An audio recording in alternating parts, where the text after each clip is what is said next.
Good afternoon, my keto family.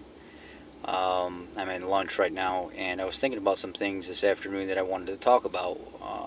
I'm going to engage the females more on this, and there's a term called keto kitty, and there's a term called keto libido that some of you may not know and you may not even hear talked about.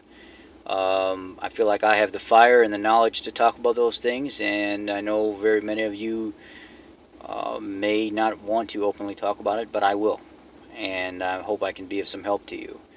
When you first start a ketogenic diet, or right before you go through menopause, you may be experiencing some hormone drops. One of those hormones is estrogen. In the beginning, it may drop a little, but then it'll come back up.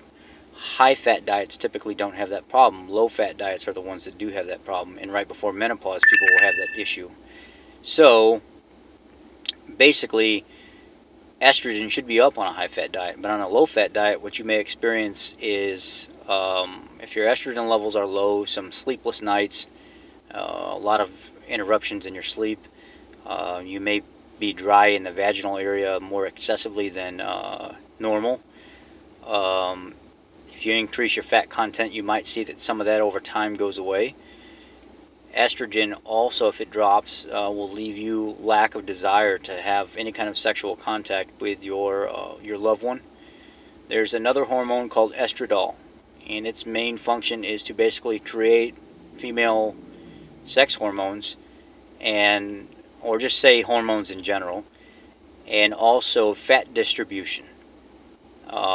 If that is dropped because of a low-fat diet, again, you're going to have lack of desire, you're going to have low hormone level, you're going to have issues with fat distribution again, but more of the lack of desire.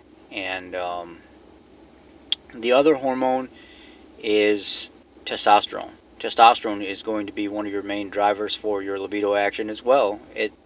Many people think that that's more in men than women, but that's not necessarily true.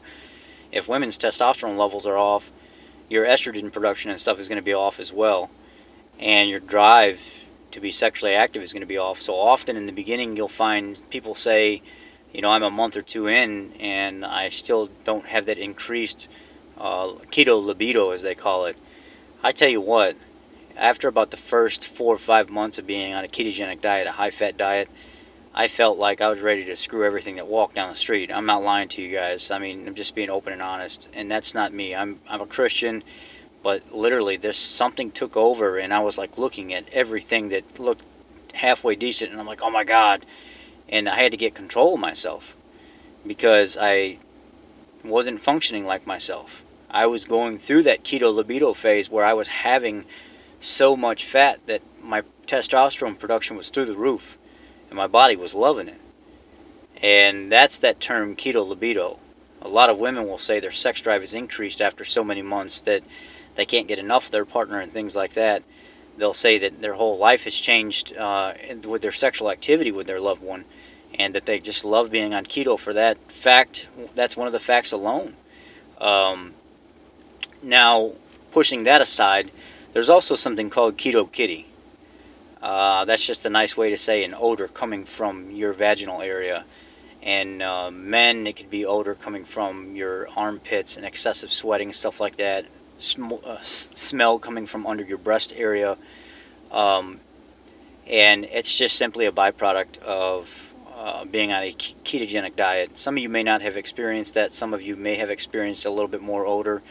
Some of the ways to take care of that is by basically washing the area with a light water, diluted, like apple cider vinegar, like 4 parts water, 1 part apple cider vinegar, so you don't burn yourself or anything like that. Another part would be for you to go ahead and give yourself a couple shots of chlorophyll in water in the morning. All right, I gotta go, guys. My manager's here.